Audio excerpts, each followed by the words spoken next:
Para se të fillojmë këtë histori të jashtëzakonshme dhe plot emocione, dua t'ju pyes diçka. A keni menduar ndonjëherë se çfarë do të bënit nëse dikush që e keni humbur përgjithmonë, dikush që menduat se ishte larguar nga kjo botë, papritur do të kthehej? Si do të ndiheshit? Çfarë do të ishte reagimi juaj i parë? Shkruani në komentet më poshtë. Dua t'i lexoj mendimet tuaja, sepse kjo histori që do të dëgjoni sot do t'ju prek thellë në shpirt. Është një histori e vërtet për humbje, dhimbje, por edhe për shpresën më të madhe njerëzore. Dhe juve, ju ftoj të jeni pjesë e kësaj udhtimi emocional.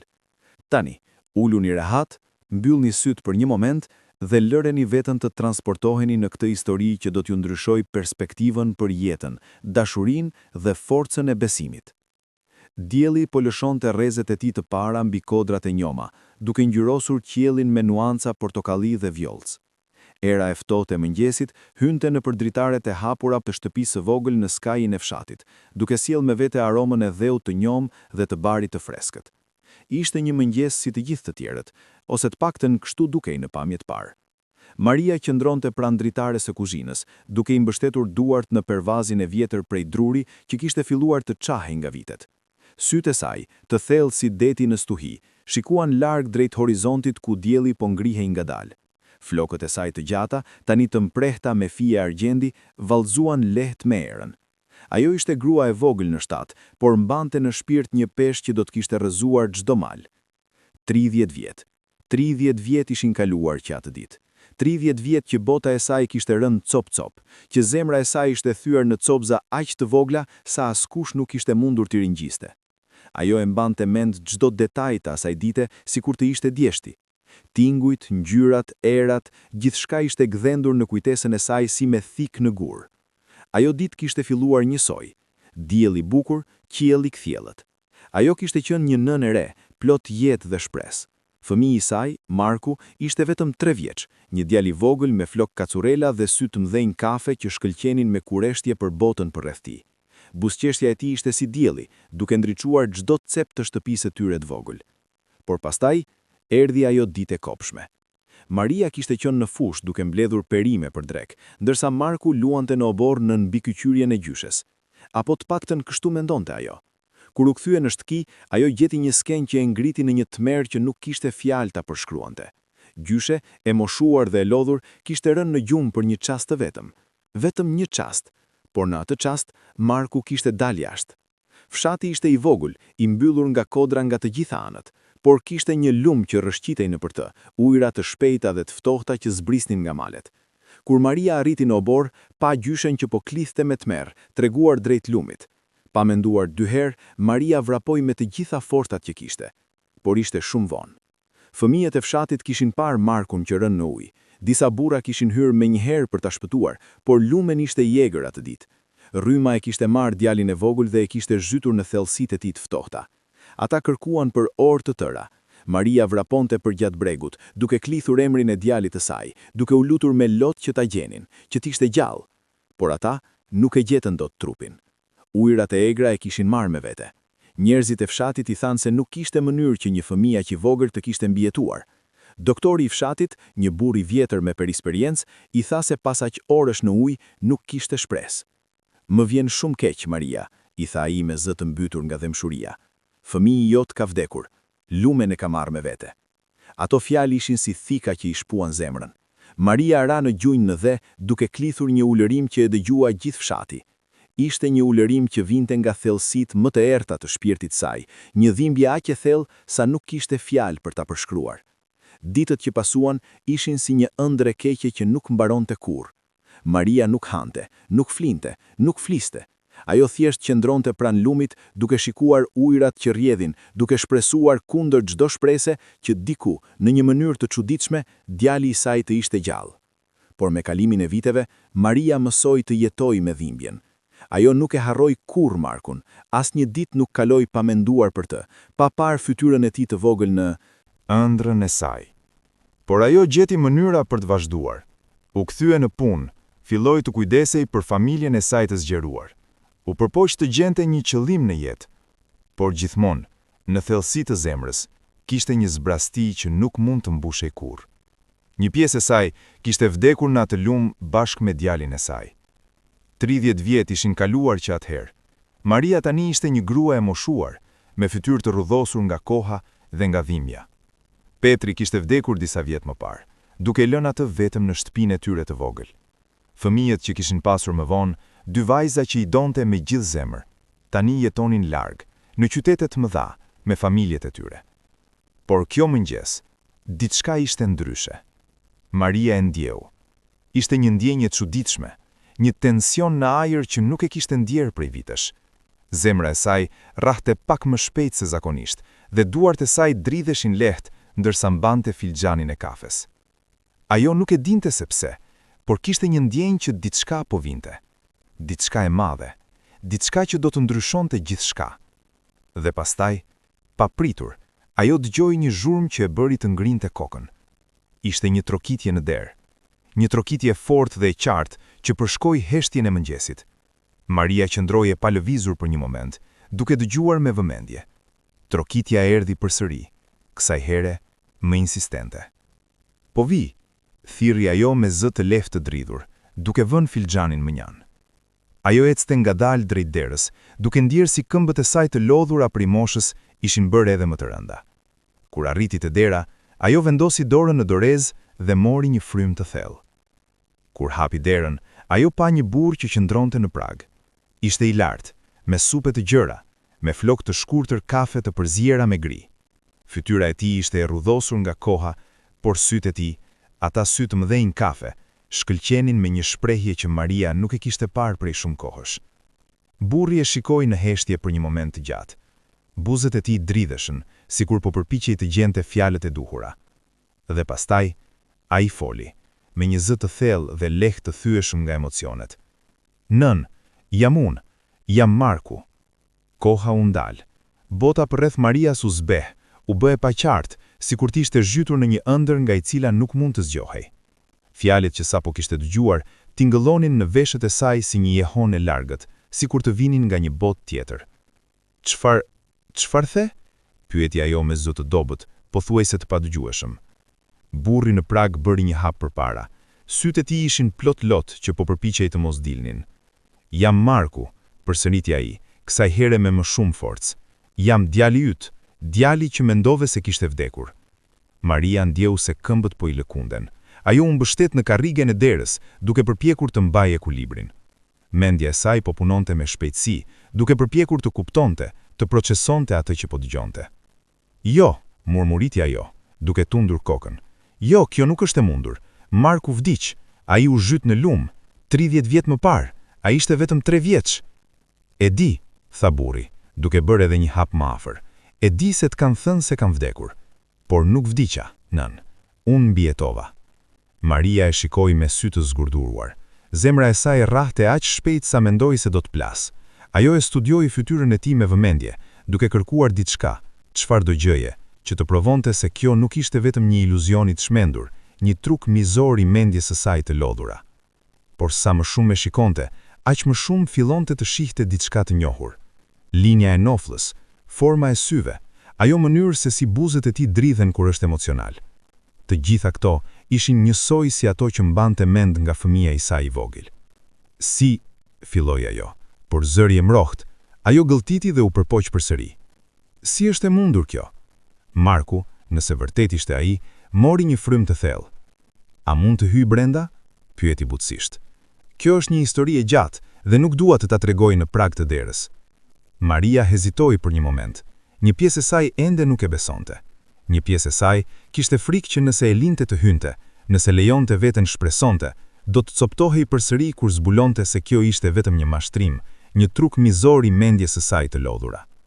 Por diçka në sytë e tij, ata sy të mëdhenj kafe, shkëlqenin me një shprehje që Maria nuk e kishte parë prej shumë kohësh. Ajo hapi derën plotësisht dhe u tërhoq me njan. Hyj, tha ajo me zë të dridhur. Marku hyri ngadalë në shtëpi, duke shikuar përreth me një shprehje që ishte një përzierje nostalgjisë dhe trishtimit. Sytë e tij u ndalën në çdo detaj, mobiljet e vjetra, fotografitë në mur, aromën që mbante ajri, gjithçka dukej sikur e ngjalte kujtime të thella. Maria e çoi në dhomën e ndenjës dhe i tregoi të ulej në divanin e vjetër, Vet ajo u ul në karrigen përballë, duke mbajtur distancën, duke e shikuar me kujdes. Tani, tha ajo duke u përpjekur të mbante zërin e qëndrueshëm. Tregom si është e mundur kjo. Tregom se çfarë ndodhi.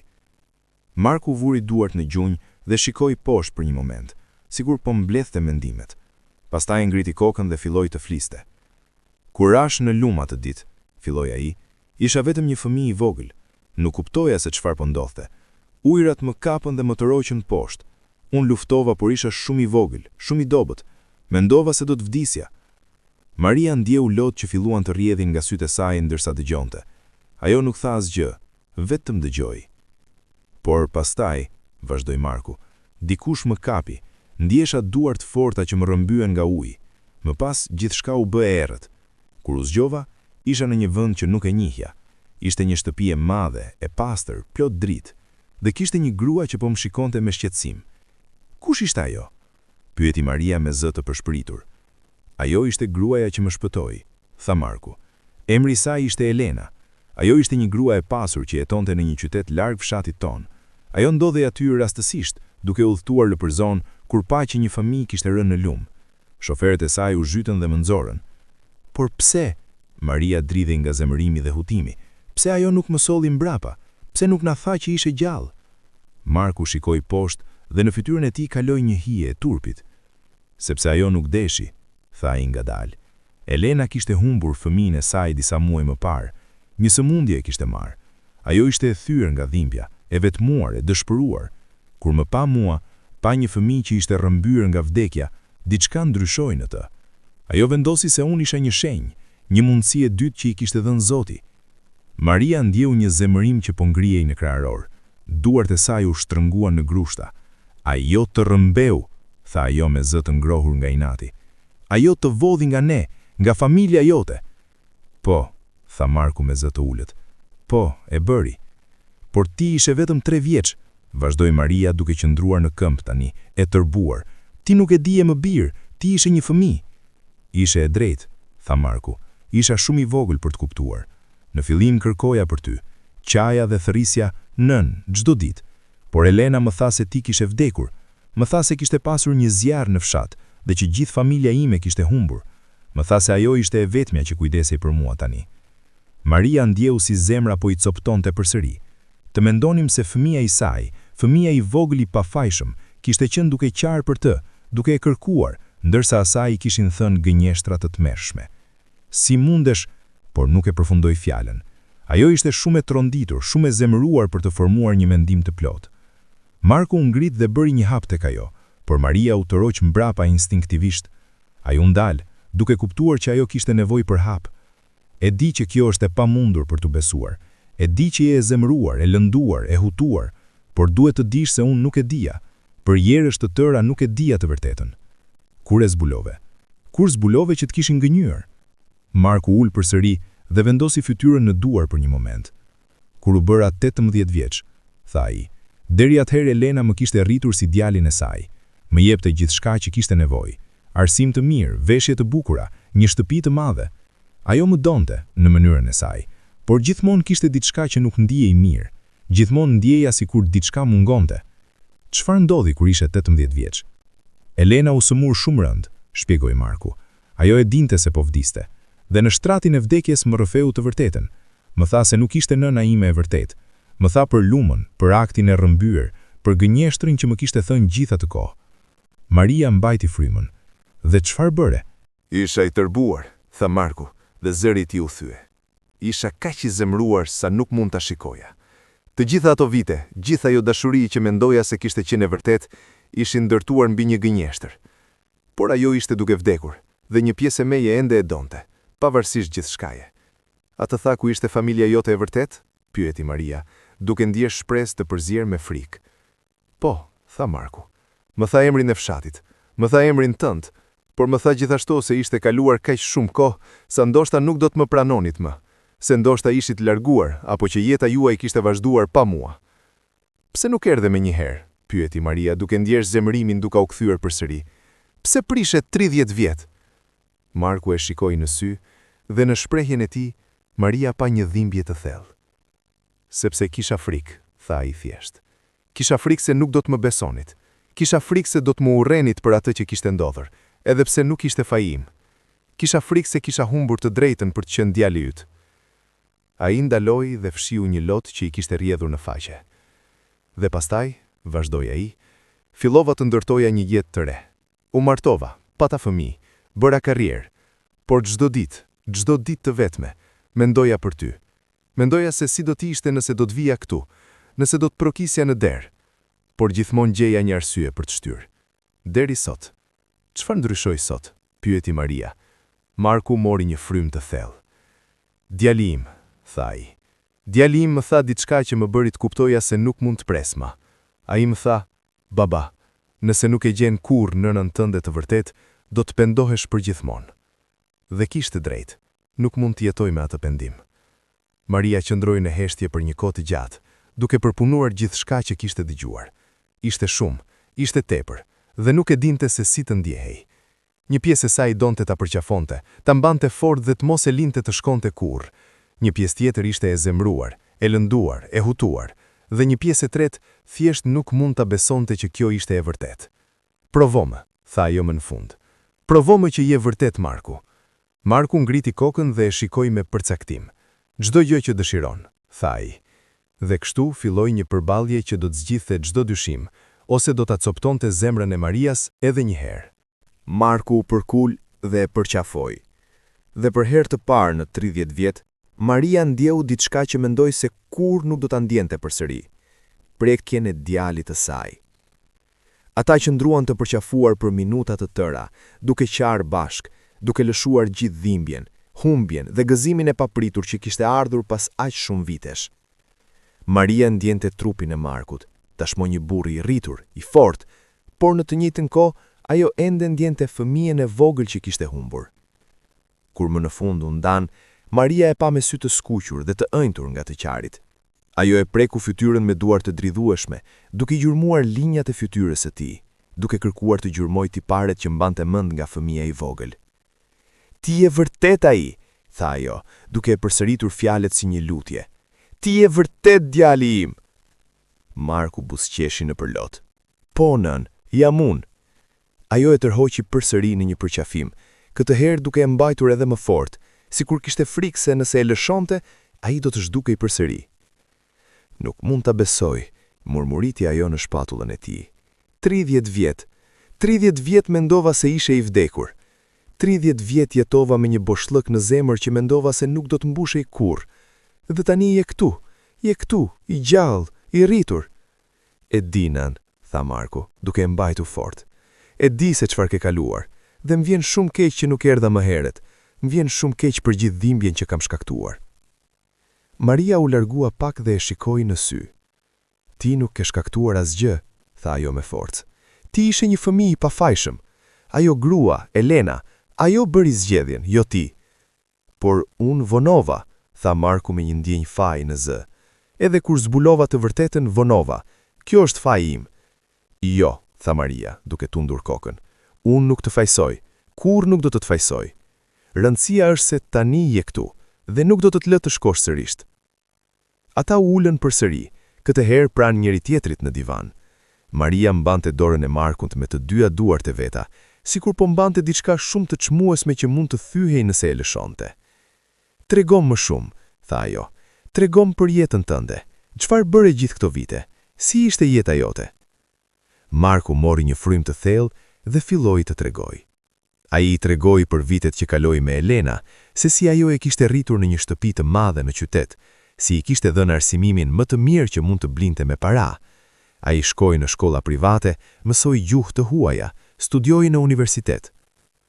Ajo më dha gjithçka materiale, por gjithmonë ndjeja se diçka mungonte. Gjithmonë kishte një zbrazëti që nuk mund ta kuptoja.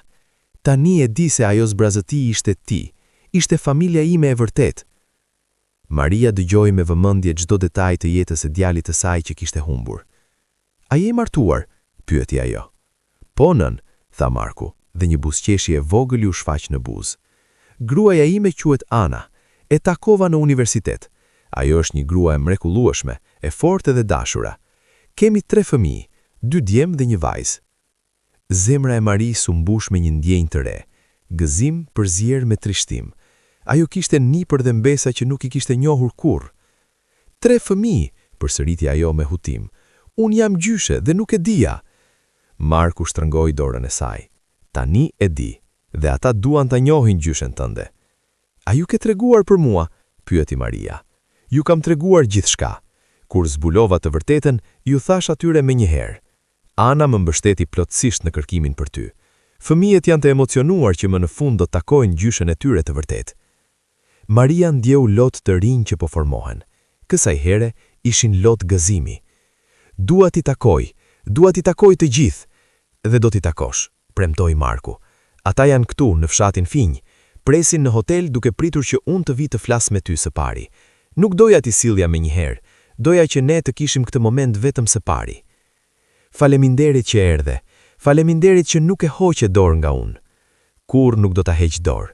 30 vjet vonë, por jam këtu dhe nuk do të shkoj askund. Ata shtëndronin ulur për orë të tëra, duke folur, duke ndarë histori, duke mbushur boshllëkut e 30 viteve të humbura. Maria I tregoi për jetën e saj, se si I kishte kaluar me gjithë thjeshtësinë, me punën dhe prindat e saj të vjetër, dhe se si nuk kishte harruar as pak, edhe pse jeta I kishte sjell një rrugtim të ndryshëm nga ai që kishte parashikuar. Kjo mund të ishte pasoja e vetë faktit se gjitha këto vite ajo kishte mbajtur gjallë një shpresë, një shkëndi të ndritshme që gjithmonë e ndriçonte.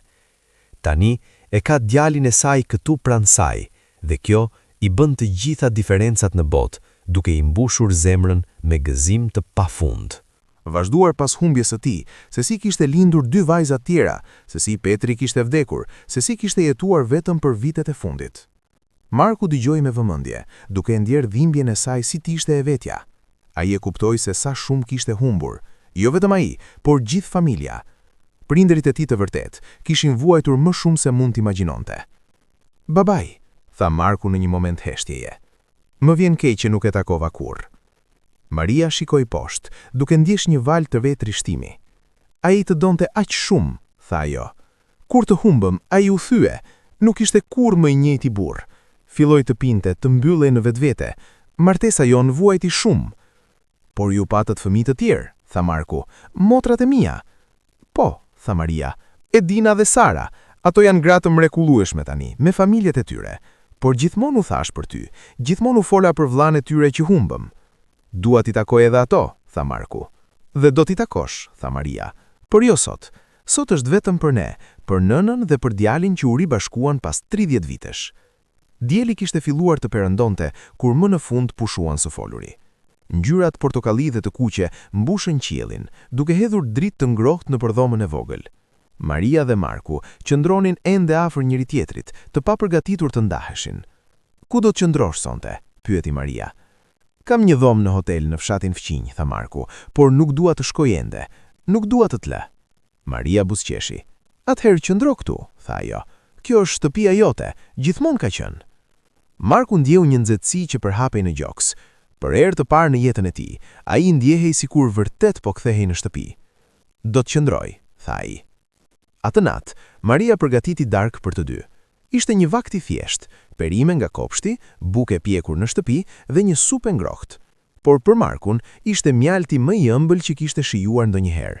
Ishte ushqimi I përgatitur nga duart e nënës së tij të vërtet, për herë të parë që kur ishte fëmijë I vogël. Ndërsa hanin, Maria e pyeti për gjërat vogla, çfarë I pëlqente të hante, çfarë punë bënte, çfarë hobi kishte. Dhe Marku përgjigjej me gëzim duke ndjer ngrohtësinë e kujdesit saj. Kur mbaruan darkën, ata ulën përsëri në dhomën e ndenjes. Maria nxori një album fotografish të vjetër. Dua të tregoj diçka, tha ajo, duke hapur albumin. Këto janë fotografitë që mbajta gjithë këto vite. Ajo filloi të kthente faqet, duke I treguar fotografitë familjes. Marku si bebe, si fëmijë I vogël, prindrit e tij të rinj dhe lumtur. Çdo fotografi kishte një histori, dhe Maria I tregoi të gjitha me dashuri dhe hollësi. Marku shikoi fotografitë me lot në sy.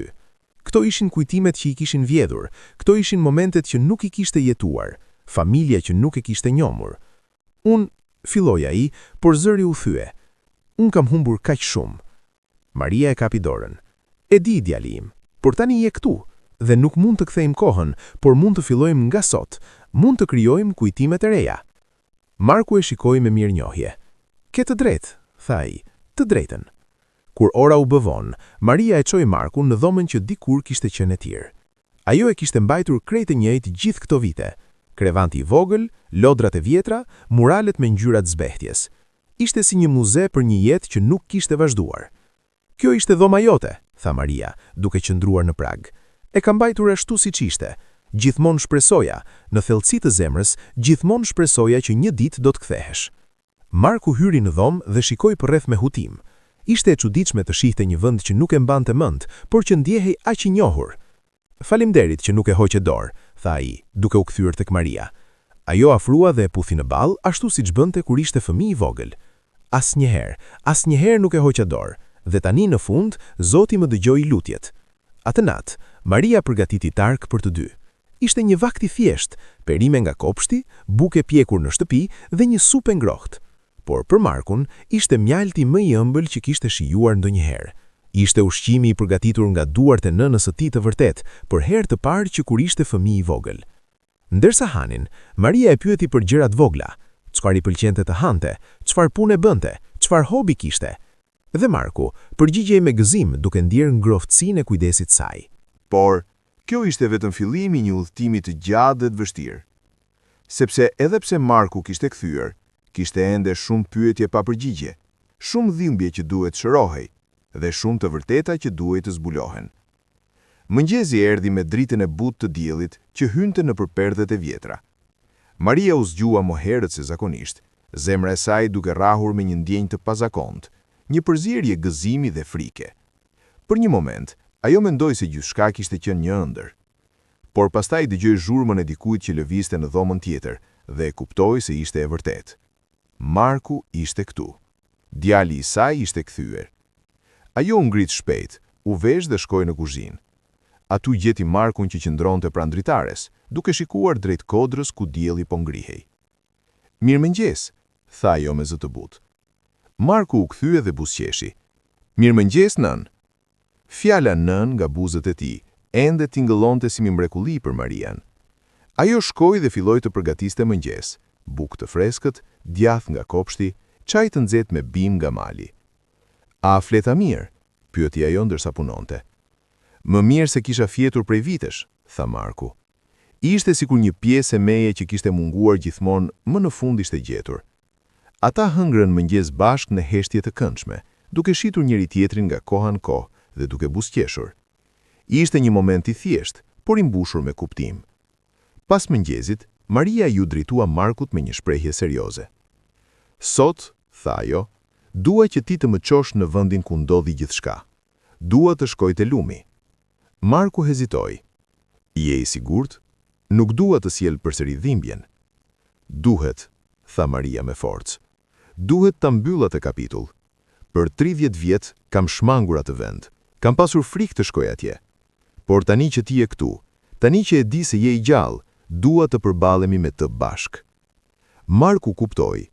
Ai dinte se kjo ishte një pjesë e rëndësishme e procesit të shërimit. "Atëherë do të shkojmë," tha ai. Ata ecën në përshteg të ngushtë që çonte drejt lumit. Ishte një mëngjes i bukur, ajri i freskët, zogj që këndonin në pemë, ludet e egra që lulëzonin përgjatë rrugës. Por për Marian, çdo hap ishte i rënd me kujtemesh e dhimbje. Kur arritën në breg të lumit, ajo ndaloi. Uji rrëshqiste qetësisht, shumë më i qetë se ajo ditë e kopshme 30 vjet më parë. Por përsëri, për Marian, ishte sikur po dëgjonte klithmat, po shihte skenën e tërmershme që e kishte ndruar jetën përgjithmonë. "Ktu ishte," tha ajo me zë të dridhur, duke treguar një vend në lum. "Ktu ishte vendi ku menduam se të kishim humbur." Marku qëndroi pranë saj, duke i vënë dorë në supë për mbështetje. Maria eci më afër ujit dhe u gjinjus në breg. Ajo zgjati dorën dhe preku ujin me gishta të dridhueshëm. "Për kaq shumë vite, u rrejta këtë lum, e fajsova për gjithçka, por tani e sheh ndryshe." "Si e sheh?" pyeti ai. Maria shikonte ujin duke rrjedhur. "Lumi nuk të mori prej meje. Lumi të çoi diku tjetër, të çoi te dikush që të shpëtoi, edhe pse ajo bëri zgjedhjen e gabuar pastaj.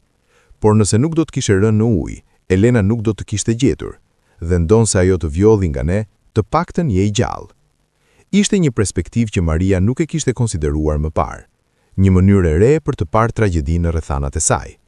Marku u gjunjus pranë saj. Mdashta, tha ai, gjithçka ndodh për një arsye. Ndoshta duhet të ndaheshim për një kohë që të vlerësonim më shumë ribashkimin. Maria e shikoi me lot në sy. Ndashta, tha ajo. Ata qëndruan atje për një kohë të gjatë, duke shikuar ujin, duke reflektuar për të kaluarën dhe të ardhmen. Ishte një moment katarsisi, një çlirim i peshes që Maria kishte mbajtur për 30 vjet. Kur më në fund u ngritën për t'u kthyer, Maria hodhi një vështrim të fundit tek lumi. Faleminderit, murmuriti ajo. Dhe nuk ishte e qartë nëse po i fliste lumit, Zotit apo fatit që kishte sjell djalin e saj prapa. Kur u kthye në shtëpi, Maria mori një vendim. Sot, tha ajo, dua t'i telefonoj motrat e tua. Dua t'u tregoj se je kthyer. Marku ndjeu një val nervozizmi. Si mendon se do të reagojnë? Nuk e di, tha Maria me sinqeritet, por ata meritojnë ta dinë. Edina dhe Sara gjithmonë kanë dëgjuar për ty. Gjithmonë kam folur për vëllan që humbën pa e njohur kur, tani më në fund mund ta takojnë. Maria mori telefonin dhe telefonoi së pari Edinën. Zemra i rrahte shpejt ndërsa numri binte. Alo nën, erdhi zëri Edinës nga ana tjetër e vijës. Edina, e dashur, tha Maria, duke u përpjekur të mbante zërin e qëndrueshëm. Duhet të tregoj diçka të pabesueshme.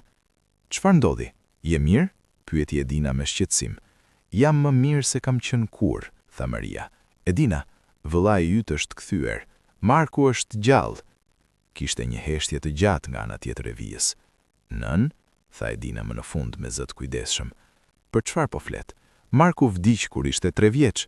Kështu menduam, por nuk vdiq. Ai mbijetoi dhe tani është këtu, me mua.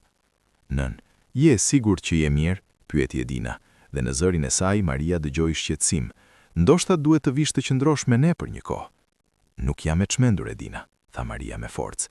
Djali yt është këtu. Dua ta dëgjosh vetë. Ajo i dha telefonin Markut. Ai e mori me duar të dridhushme. Alo? Tha ai. Edina hezitoi. Kush je? Jam Marku, tha i thjesht. Jam vëllai yt. E di që kjo t'ingëllon e pamundur, por është e vërtetë. Edina qëndroi në heshtje për një kohë të gjatë, pastaj i foli me zë të mbusur me mosbesim dhe hutim. Nëse je vërtet ai që thua, provo se nuk po e mashtron nënën time. Marku e kuptoi skepticizmin e saj. Ai mendoi për një moment, pastaj foli. Nëna jon t'ka treguar për mua gjithë jetën, t'ka treguar se si humbëm kur isha 3 vjeç, se si ra në lum. Ajo ka mbajtur dhomën time krejt të njëjtë, me lodrat dhe muralet. Ajo më këndonte një këngë çdo natë. Fli, fli, zogi vogëlim. Edina mbajti frymen. Si di këto gjëra? Sepse jam ai, jam djali i humbur që u kthye. Pas një bisede të gjatë, më në fund Edina filloi të besonte. Ajo premtoi se do të vinte menjëherë, me sjell edhe Sarën me vete. Ata duhej ta shihnin me sytë e tyre. Në orët që pasuan, Maria dhe Marku përgatitën shtëpinë për vizitën e motrave. Maria gatuai, pastroi, rregulloi gjithçka. Ajo ishte nervoze dhe emocionuar në të njëjtën kohë. Kur më në fund Edina dhe Sara arritën, atmosfera ishte e mbushur me tension. Ato hyn me kujdes, duke e shikuar Markun me sy të zgurdhulluar dhe skeptik. Edina ishte një grua në të 30-tat e saj, e lartë me flokë të shkurto kashtanj. Sara ishte më i erë, me flokë të gjata të zeza dhe sy të zgjuar. Të dyja u shikuan njëra tjetrën, pastaj nënën e tyre, pastaj burrin që pretendonte se ishte vëllai i tyre i humbur. Nën, tha Edina, duke shkuar te Maria dhe e përqafuar. Je e sigurt për këtë? Jam shumë e sigurt, vajzat e mia. Ky është vëllai juaj, ky është Marku. Sara qëndroi në distancë, duke e shikuar Markun me vëmendje. Provo, tha ajo me zë të fortë. Nëse je vërtet ai që thua, provo se nuk po e mashtron nënën time. Marku e kuptoi skepticizmin e saj. Ai mendoi për një moment, pastaj foli. Nëna jon t'ka treguar për mua gjithë jetën. T'ka treguar se si humbëm kur isha 3 vjeç, se si ra në lum. Ajo ka mbajtur dhomën time krejt të njëjtë, me lodrat dhe muralet. Ajo më këndonte një këngë çdo natë. Fli, fli, zogi vogëlim. Edina mbajti frymen. Si di këto gjëra? Sepse jam ai, jam djali i humbur që u kthye. Pas një bisede të gjatë, më në fund Edina filloi të besonte. Ajo premtoi se do të vinte menjëherë, me sjell edhe Sarën me vete. Ata duhej ta shihnin me sytë e tyre. Në orët që pasuan, Maria dhe Marku përgatitën shtëpinë për vizitën e motrave. Maria gatuaj, pastroi, rregulloi gjithçka. Ajo ishte nervoze dhe emocionuar në të njëjtën kohë. Kur më në fund Edina dhe Sara arritën, atmosfera ishte e mbushur me tension. Ato hyn me kujdes, duke e shikuar Markun me sy të zgurdhulluar dhe skeptik. Edina ishte një grua në të 30-tat e saj, e lartë me flokë të shkurtër kashtanj. Sara ishte më i erë, me flokë të gjata të zeza dhe sy të zgjuar. Të dyja u shikuan njëra tjetrën, pastaj nënën e tyre, pastaj burrin që pretendonte se ishte vëllai i tyre i humbur. "Nën," tha Edina, duke shkuar te Maria dhe e përqafuar. "Je e sigurt për këtë?" "Jam shumë e sigurt, vajzat e mia. Ky është vëllai juaj, ky është Marku." Sara qëndroi në distancë, duke e shikuar Markun me vëmendje.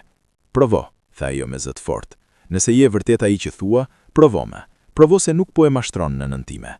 Më në fund, Sara u çua dhe shkoi te Marku. Ajo e shikoi në sy për një kohë të gjatë. "Mirë se erdhe në shtëpi, vlla," tha ajo dhe zëri i saj u thye. Edina u bashkua me ta dhe të tre vëllezërit u përqafuan për herë të parë. Maria shikoi skenën me lot gëzimi duke rrjedhur nga sytë e saj. Familja e saj, që ishte coptuar për 30 vjet, më në fund po ribashkohej. Por edhe pse ishte një moment i bukur, Maria e dinte se rruga përpara nuk do t'ishte e lehtë. Kishte shumë pyetje që ende duhej të përgjigjeshin, shumë dhimbje që duhej të shëroheshin dhe shumë të vërteta që ende fshiheshin në hije. Dhe një nga ato të vërteta do të dilte shpejt në dritë, një e vërtet që do të trondit gjithçka që mendonin se dinin.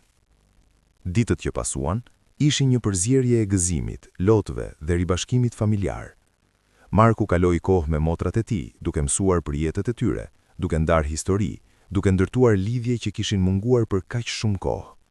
Edina dhe Sara, pasi e kapërcyen skepticizmin fillestar, e përqafuan plotësisht si vëlla. Por një ditë, ndërsa ishin ulur të gjithë bashkë në dhomën e ndenjës, Marku ngriti një temë që e kishte shqetësuar që kur kishte ardhur. "Ka diçka që duhet ju tregoj," tha ai, duke i shikuar të gjithë me seriozitet. "Diçka që zbulova pak kohë përpara se të vija këtu." Maria e ndjeu se diçka nuk ishte në rregull nga toni i zërit të tij. "Çfarë është?" pyeti ajo. Marku mori një frym të thellë. "Kur Elena vdiq dhe më tha të vërtetën, ajo më dha gjithashtu disa dokumente. Certifikata, letra, dokumente ligjore që kishin të bënin me mua dhe me rrëmbimin." "Çfarë lloj dokumentesh?" pyeti Edina. "Disa prej tyre ishin vetëm për identitetin tim të rrem, emri që ajo më kishte dhënë, certifikata e lindjes e falsifikuar," shpjegoi Marku. "Por kishte edhe diçka tjetër, një letër që ajo e kishte shkruar, por nuk e kishte dërguar kurrë." "Një letër për kë?" pyeti Maria. Marku e shikoi me syr plot dhimbje. "Një letër për ty, nën. Një letër që Elena e kishte shkruar disa vite pas rrëmbimit, ku shpjegonte se çfarë kishte bërë dhe ku kërkonte falje." Maria ndjeu zemrën duke i rrahur fort. "Ku është ajo letër?" Marku nxori një zarf të verdhur nga xhepi i tij. Letra ishte e vjetër, letrat e zverdhura nga koha. Ai ia dha Marias me duar të dridhushme. Maria e hapi zarfin me kujdes dhe filloi të lexonte. Fjalët ishin të shkruara me dorëshkrim elegant, por të dridhur, sikur personi që i kishte shkruar kishte qenë shumë i emocionuar. "Maria e dashur, nuk e di nëse do të lexosh ndonjëherë këto fjalë, nuk e di nëse do të kem guximin ta dërgoj këtë letër, por duhet ta shkruaj, sepse pesha e asaj që kam bërë po më shtyp shpirtin. Unë jam Elena Krasniqi. Jam gruaja që shpëtou djalin tënd nga rrumi 30 vjet më parë, por nuk jam heroine që pretendoj të jem. Jam një vjedhse, jam një grua që vodhi familjen tënd dhe e rrita si të ishte i imi. E di që nuk ka fjalë që mund të shpjegojnë as që mund të justifikojnë atë që bëra, por duaj që të kuptosh se nuk e bëra nga ligësia, e bëra nga dëshpërimi. Djali im, fëmia im i vetëm, kishte vdekur pak kohë përpara se të ma takoja Markun. Isha e coptuar, e shkatruar nga dhimbja. Kur pasha të djalosh në ujë, kur e nxora dhe e shikova të merrte frym përsëri, mendova se ishte një dhuratë nga Zoti. Mendova se ishte një shans i dytë, një mundësi për të qenë nën përsëri. E di që kjo nuk e justifikon atë që bëra, asgjë nuk e justifikon. Ty të vodha djalin, ati i vodha familjen e vërtet, dhe vetes ime i vodha qetësinë e shpirtit. Çdo natë të vetme për 30 vjet, kam parë fytyrën tënde në ëndra, Kam dëgjuar klicmat e tua duke e kërkuar, kam ndjer dhimbjen që kam shkaktuar, dhe çdo natë kam qarë për atë që bëra. Por edhe pse e di se ishte gabim, nuk mund të pendohem plotësisht, sepse këto 30 vjet me Markun kanë qenë vitet më të lumtura dhe më të dhimbshme të jetës sime. E kam dashur atë djalë me gjithë zemër, sikur të ishte i imi. E rrita, e mbrojta, e arsimova, por gjithmonë ka pas një hije në ne, hija e gënjeshtrës. Tani që po vdes, ndihem e detyruar të tregoj të vërtetën. Marku meriton ta di se kush është. Ti meriton ta dish se djali yt është gjallë, dhe unë meritoj të pranoj ndëshkimin për atë që kam bërë. Nëse ndonjëherë lexon këtë letër, të lutem dije se nuk kërkoj falje. Nuk meriton faljen. Por kërkoj që të kuptosh se e dashurova djalin tënd sikur të ishte imi. Dhe shpresoj që kjo, në një mënyrë të vogël, të lehtësoj dhimbjen që kam shkaktuar. Me respekt dhe pendim të thellë, Elena Krasniqi. Kur Maria mbaroi së lexuari, ajo qëndroi në heshtje për një kohë të gjatë. Letra dridhej në duart e saj. Sytë e saj ishin plot lot, por në fytyrën e saj kishte një shprehje komplekse. Zemërim, dhimbje, por edhe diçka tjetër. Diçka që ngjan me kuptim. Ajo e dinte, murmuriti Maria. Ajo e dinte se çfarë kishte bërë ishte gabim, por nuk e ndreqi kurrë. Nuk e dërgoi kurrë letrën, tha Marku. Mendoj se nuk pati guxim. Sara, që kishte qenë duke dëgjuar me vëmendje, foli me zë të mbushur me zemërim. Si guxon ajo të kërkoj kuptim? Ajo të vodhi vëne. Ajo na vodhi 25 vjet me vëllan ton. E di, tha Maria, duke e shikuar letrën. Dhe kam çdo të drejtë jem e zemëruar, të urrej atë grua për atë që bëri.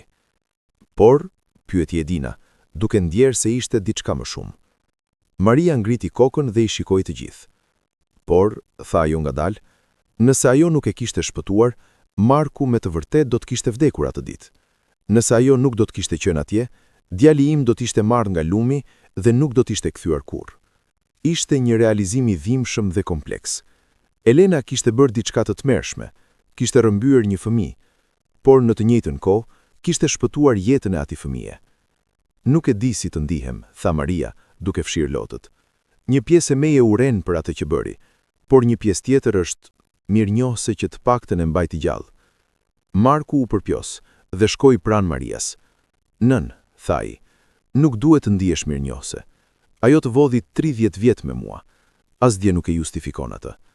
E di, tha Maria, por jeta nuk është gjithmonë e bardhë e zezë. Ndonjëherë është gri. Ndonjëherë njerëzit bëjnë gjëra të tmerrshme për arsye që mendojnë se janë të drejta.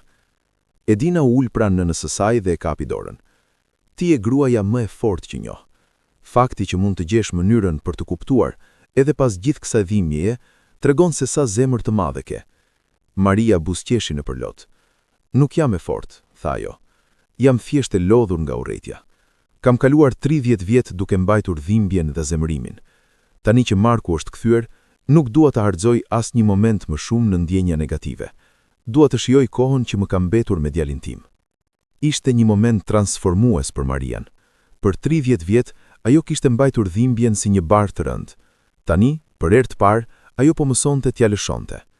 Ditët që pasuan, sollën edhe më shumë zbulime. Marku solli familjen e tij, gruan Ana dhe 3 fëmijët e tyre. Kur Maria i pa niprit dhe mbesën për herë të parë, zemra e saj u mbush me një gëzim që nuk e kishte ndjerë prej shumë kohësh. Fëmijët e Markut ishin të mrekullueshëm. Djali më i dhavi, që i mbante emrin Petri në nder të gjyshit që nuk e kishte njohur kurrë, ishte një djalë i zgjuar në moshën 15 vjeçare. Djali mesëm, Luka, ishte 12 vjeç, plot energji dhe kuriozitet. Dhe vajza më e vogël, Emma, ishte 8 vjeçe me buzëqeshtje të ndritshme që i kujtonte Marias djalin e saj kur ishte i vogël. Gjyshe, tha Emma, duke vrapuar tek Maria herën e parë që u takuan. Baba na ka treguar kaq shumë për ty. Në fund po të takojmë. Maria e përqafoi vajzën e vogël dhe nuk mund të mbante dot lotët. Edhe unë jam kaq e lumtur që po ju takoj. Ana, gruaja e Markut, ishte një grua e ngrohtë dhe kuptuesme. Ajo e përqafoi Marian me sinqeritet. Nuk mund të imagjinoj se çfarë ke kaluar, por dua të dish se Marku ka folur për ty gjithë jetën tonë së bashku. Edhe kur nuk të njihte, ai ndjente se diçka mungonte. Tani e di se ishe ti. Maria kaloi ditë të tëra duke njohur familjen e re. Ajo u tregoi histori nga fshati, u mësoi receta tradicionale, i çoi në vende ku kishte luajtur vet kur ishte e re. Ishte sikur po fitonte përsëri kohën e lumtur, jo me Markun si fëmijë, por me brezin e radhës. Një ditë, ndërsa ishin të gjithë të ulur së bashku në obor, Petri, djali më i dhavi i Markut, pyeti një pyetje që i bëri të gjithë të heshtonin. Gjyshe, je e zemëruar me baban që nuk erdhi më perët? Maria e shikoi djalin e saj, pastaj nipin. Jo, tha ajo me sinqeritet. Nuk jam e zemëruar. Babai i hyt ishte vetëm një fëmijë kur ndodhi gjithçka, dhe kur zbuloi të vërtetën, ai kishte frikë. Unë kuptoj frikën. Por nuk mendove ndonjëherë se ai duhet kishte ardhur më shpejt? Vazhdoi Petri. Maria mendoi për një moment. Mendoj, tha ajo, se gjithçka ndodh në kohën e duhur. Nëse Marku do të kishte ardhur më herët, ndoshta nuk do të isha gati. Ndoshta do të kisha qenë shumë e zemëruar, shumë e lënduar. Por tani, në këtë moshë, kam mësuar se jeta është shumë e shkurtër për të mbajtur zili. Kam mësuar të vlerësoj çdo moment që kam. Ishin fjalë të urta nga një grua që kishte kaluar nëpër zjarr dhe kishte dalë më e fortë. Por edhe pse gjithçka dukej sikur po rregullohej, kishte ende një hije që rrinte mbi familjen. Një pyetje që askush nuk e kishte bërë ende, por që të gjithë e mendonin. Dhe një ditë, Sara e ngriti atë pyetje. Marku, tha ajo, çfarë ndodhi me trashëgiminë e Elenës? Ajo ishte e pasur. Sigurisht që la diçka. Marku u ngurtësua. Ishte një temë që kishte shmangur me qëllim. Po, tha i ngadalë.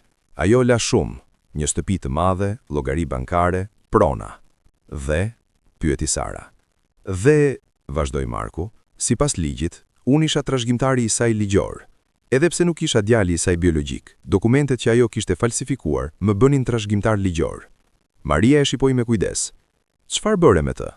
Marku mori një frym të thellë. Asgjë, tha ai. Nuk kam prekur asgjë nga ajo pasuri. Është akoma atje, duke pritur. Pse? Pyeti Edina. Është ligjërisht e jotja. Sepse nuk e meritoi, tha Marku me forcë. Ajo pasuri u ndërtua mbi një gënjeshtër, mbi një vjedhje. Unë nuk dua asgjë prej saj. Maria u ngrit dhe shkoi tek djali i saj. Ajo vuri duart në faqet e tij dhe e bëri ta shikonte. Marku, tha ajo, ti nuk je përgjegjës për atë që bëri Elena. Ajo pasuri mund të jetë ndërtuar mbi një gabim, por ti mund ta përdorësh për diçka të mirë. Si? Pyeti Marku. Maria mendoi për një moment, pastaj buzëqeshi.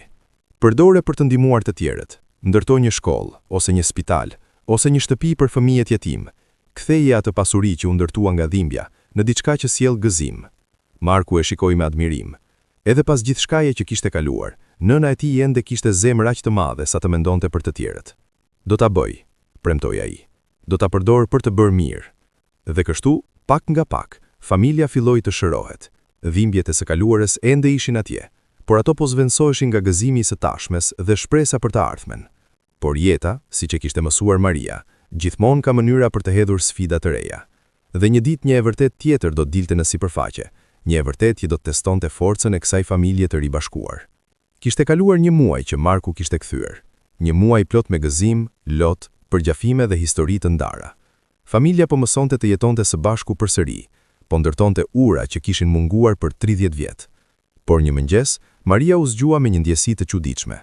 Kishte ëndruar për Petrin, bashkëshortin e saj të ndjerur. Në ëndër, ai kishte thënë diçka. Pyete atë për Markën. Kur u zgjua, fjalët ato idhen ende jehonin në kokën e saj. Çfarë do të thonin? Çfarë Marke? Ajo u ngrit dhe shkoi në kuzhinë ku Marku dëshmë ishte zgjuar dhe po pinte kafe. Mirëmëngjes, nëna, tha ai me buzëqeshje. Mirëmëngjes, djali im, tha Maria, por në zërin e saj kishte diçka të ndryshme. Marku e vuri re menjëherë. Çfarë ka? Je mirë? Maria e shikoi në sy. Ke ndonjë shenjë në trup? Ndonjë mark apo shenjë lindore që nuk ja ke treguar askujt? Marku u ngrys. Ai e uli shikimin dhe qëndroi në heshtje për një moment. Si e di? Pyeti ai më në fund. Zemra e Marias filloi të rrahte shpejt. Atëherë ke? Marku ngriti mëngën e këmishës dhe tregoi bërryllin e tij. Atje, në anën e brendshme, ishte një shenjë e vogël kafe në formë gjetheje. Maria mbajti frymën. Ajo e kuptoi menjëherë. Ishte saktësisht shenja që Marku, djali i saj i vogël, kishte pasur kur ishte fëmijë. E dia, murmuriti ajo. E dia që ishe ti. Por pastaj, diçka në shprehjen e Markut e bëri të ndalonte. Ai duke i shqetësuar, sikur kjo pyetje kishte hapur diçka që kishte mbajtur të mbyllur. "Çfarë ka?" pyeti Maria, duke ndjerë një valë shqetësimi. Marku u ngrit dhe filloi të ecte përpara e mbrapa. Kur Elena më rrëfeu të vërtetën dhe vdiq, fillova të hulumtoj për të kaluarën time. Shkova tek doktor, bëra teste ADN-je, kërkova të gjeja sa më shumë informacion që të mundesha për identitetin tim të vërtet. "Dhe?" pyeti Maria, duke ndjerë se diçka e madhe po vinte. "Dhe," vazhdoi Marku, "zbulova se shenja ime ishte e regjistruar në një dosje mjekësore të vjetër, një dosje që Elena e kishte fshehur prej meje." "Çfarë lloj dosjeje?" pyeti Maria. Marku ndaloi dhe e shikoi. Një dosje që tregonte se kur u shpëtova nga lumi, kisha lëndime të rënda. Kisha thyer krahun, kisha traumë në kokë. Doktorët që Elena më sollën mendonin se nuk do të bjetoja.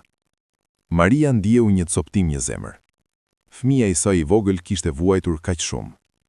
"Por mbjetova," tha Marku, "dhe gjatë trajtimit, doktorët zbuluan diçka tjetër, diçka në gjakun tim." "Çfarë?" pyeti Maria me zë të dridhur. Marku e shikoi me syr plot dhimbje. Zbuluan se kisha një gjendje mjekësore të rrallë, një çrregullim gjenetik që ndikon në gjak. Është diçka që kalon në familje, nga prindrit te fëmijët. Maria u ngurtso. Ajo e dinte ku po shkonte kjo. "Elena e dinte për këtë," vazhdoi Marku. "Ajo më trajtoi për vite, duke siguruar që të kisha kujdesin e duhur mjekësor. Por ajo nuk ma tha kur. Dhe arsyeja pse nuk ma tha, ishte sepse kjo gjendje do të provonte se nuk isha djali im biologjik." "Por ti je djali im," tha Maria, duke kapur dorën e tij. "Dhe kjo gjendje, a e ka dikush tjetër në familjen tonë?" Marku ngriti kokën dhe e shikoi me seriozitet. "Ky është problemi," tha ai me seriozitet. "Kur bëra hulumtime, kur kërkova informacion për familjen e vërtet, zbulova se as ti, as Petri, as motrat e mia nuk keni këtë gjendje." Maria ndjeu tokën duke u tronditur nën këmbë. "Çfarë do të thuash?" "Do të them se," tha Marku me zë të mbushur me dhimbje, "ka një mundësi që unë të mos jem djali yt biologjik." Heshtja që ra në dhomë ishte shurdhuese. Maria ndjeu si bota po rrotullohej rreth saj. Jo, kjo nuk mund të ishte e vërtet. Ai ishte Marku, ai kishte shenjën, ai dinte këngën, ai ishte djali im. "Jo," tha Maria, duke tundur me forcë kokën. "Jo, ti je Marku, e di që je." "Nën," tha Marku me butësi, "duhet bëjmë një test ADN-je për të qenë plotësisht të sigurt." "Nuk kam nevojë për asnjë test," tha Maria me zë të ngritur. "Ti je djali im, e ndjej në zemrën time." Por edhe ndërsa thoshte këto vargje, një pjesë e saj kishte dyshim. Çfarë nëse Marku kishte të drejtë? Çfarë nëse gjithçka që kishim besuar ishte një gabim i tmerrshëm? Marku u zon pranë saj dhe e kapi dorën e tij. "E di që kjo është e vështirë, por nëse vërtet jam djali yt, testi do ta provoj. Dhe nëse nuk jam." "Nëse nuk je," e ndërpreu Maria, "atëherë gjithçka që kam besuar për 1 muaj është gënjeshtër. Atëherë kam humbur djalin tim 2 herë." "Jo," tha Marku me forcë, "edhe nëse nuk jam djali yt biologjik, jam këtu, jam reale, dhe lidhja që kemi ndërtuar është reale." Por Maria nuk mund ta dëgjonte. Ajo u ngrit dhe doli nga dhoma, duke lënë Markun të ulur vetëm me dhimbjen e dyshimit që kishte ngritur. Ditët që pasuan ishin ndër më të vështirët që Maria kishte kaluar. Ajo nuk flinte, nuk hante, thjesht qëndronte ulur duke shikuar në boshllëk. Marku u përpoq të fliste me të, por ajo nuk dëgjonte. Edina dhe Sara erdhën kur dëgjuan për situatën. Ato gjithashtu ishin të shokuara dhe të hutuar. "Nuk ka mënyrë," tha Sara. "Ai ka shenjën, ai di gjëra që vetëm Marku do t'i dinte." "Por gjendja mjekësore," tha Edina. "Si shpjegojmë atë?" "Ndoshta është një mutacion," tha Sara. "Ndoshta është diçka që ndodhi rastësisht." Por të gjitha ishin thjesht supozime. E vërteta e vetme mund të vinte nga një test ADN. Më në fund, pas një jave tensioni dhe dyshimi, Maria mori një vendim. "Do ta bëjmë testin," tha ajo një mëngjes kur u mblodhe gjithë familja. "Por jo sepse dyshoj. E bëj sepse dua që gjithë bota ta di se Marku është djali im." Marku e përqafoi me mirënjohje. "Faleminderit, nën," tha ai. Ata shkuan bashk në një klinik në qytetin më të afërt. Doktori mori mostra nga Maria dhe nga Marku, dhe u tha se rezultatet do të ishin gati brenda 2 javësh. Ato 2 javë ishin si një përjetësi. Maria jetonte në një gjendje konstante ankthi. Çdo natë lutej që rezultati të ishte pozitiv. Çdo ditë u lutej Zotit që mos i merrte përsëri djalin. Marku gjithashtu ishte i shqetësuar. Ai kishte ardhur këtu duke besuar se ishte gjetur nënën e tij, por tani edhe ai nuk ishte i sigurt. Kur më në fund erdhi dita për të marrë rezultatet, e gjithë familja shkoi së bashku. Maria, Marku, Edina, Sara, Ana dhe fëmijët, të gjithë ishin atje duke mbështetur njëri tjetrin. Doktori i ftoi në zyrë dhe u dha zarfin me rezultatet. Duart e Marias dridheshin kaq shumë sa Marku tuaj të hapte në vend të saj. Ai hapi zarfin, nxori letrën dhe filloi të lexojë. Fytyra e tij nuk tregoi asgjë për një moment të gjatë. Pastaj, ngadalë, një buzëqeshje filloi të shfaqet. "Çfarë thot?" pyeti Maria me zë të mbytur. Marku ngriti kokën, me lotë që po fillonin të rridhnin nga sytë e tij. "Thot", tha ai me zë të thyeshëm nga emocionet, "se jemi 99.9% përkim. Ti je nëna ime biologjike, jam vërtet djali yt." Maria rrëzoni në karrige duke filluar të qaj me hovë. Edina dhe Sara vrapuan ta përqafojnë. Marku u gjunjëzua pranë saj dhe e mbajti fort. "E di", tha në përlot, "e dija që ishe ti, e dija në zemrën time." "Por si?", pyeti Sara, duke lexuar rezultatin. "Si është e mundur? Çfarë ndodhi me gjendjen mjekësore?" Doktori që ishte duke dëgjuar foli. "Mund të shpjegoj", tha ai. "Pas testit ADN, shikova edhe kartelën mjekësore të zonjës Maria. Zbulova se ajo ka një variant shumë të rrallë të gjendjes që ka djali i saj. Është aq i botë sa nuk ka shkaktuar kurrë probleme dhe nuk ishte diagnostikuar kurrë, por është atje në gjakun e saj dhe ja ka kaluar djalit të saj. Ishte një shpjegim që kishte kuptim perfekt. Maria kishte gjendjen gjithë kohën, por nuk e kishte ditur kurrë. Atëherë gjithçka është e vërtet", tha Maria. "Ti je vërtet Marku, djali im që u kthye nga vdekja." Marku buzëqeshi në përlot. "Po nën, jam djali yt." Ata përqafoheshin të gjithë bashk, një familje që kishte kaluar në përzjarr dhe tani, më në fund, kishte gjetur paqen. Por edhe kjo nuk ishte fundi i historisë tyre, sepse kishte ende një kapitull të fundit që duhej të shkruhej, një kapitull që do të sillte mbylljen dhe fillimin e një jete të re. Shumë kohë që mundej me nënën e tij, duke dashur të kompensonte për vitet e humbura. Por një ditë, ndërsa ishin ulur në obor duke parë fëmijët të luanin, Marku i tha Marias diçka që e bëri të mendonte thellë. "Nën", tha ai, "ka marrë një vendim. Dua të ndërtoj diçka me pasurinë që Elena la." "Çfarë ke menduar?" pyeti Maria. "Dua të ndërtoj një qendër për fëmijët e humbur", tha Marku. "Një vend ku familjet që kanë humbur fëmijë mund të gjejnë mbështetje, ku mund të kërkohen fëmijët e zhdukur, ku mund të ofrohet ndihmë për familjet që po kalojnë atë që kaluat ti." Maria e shikoi me krenari. "Kjo është një ide e mrekullueshme", tha ajo. "Dhe duaj që ti të jesh pjesë e saj", vazhdoi Marku. "Duaj që ti të jesh fytyra e këtij projekti, që të ndash historinë tonë me botën. Ndoshta historia jonë mund t'u jap shpresë të tjerëve që kanë humbur dikë." Maria mendoi për këtë. Për 30 vjet, ajo kishte jetuar me dhimbje në heshtje, kishte mbajtur historinë për vete. Por tani, ndoshta ishte koha për ta ndarë, për t'u dhënë shpresë të tjerëve. "Do ta bëj", tha ajo. "Do të ndaj historinë tonë." Dhe kështu, filloi një fushat që do të ndryshonte jetën e shumë njerëzve. Marku dhe Maria filluan të punonin për të ndërtuar qendrën. Ata dhanë intervista për gazetat lokale, u shfaqën në televizion, treguan historinë e tyre të pabesueshme. Reagimi ishte i jashtëzakonshëm. Njerëzit nga i gjithë vendi filluan të dërgonin letra mbështetjeje.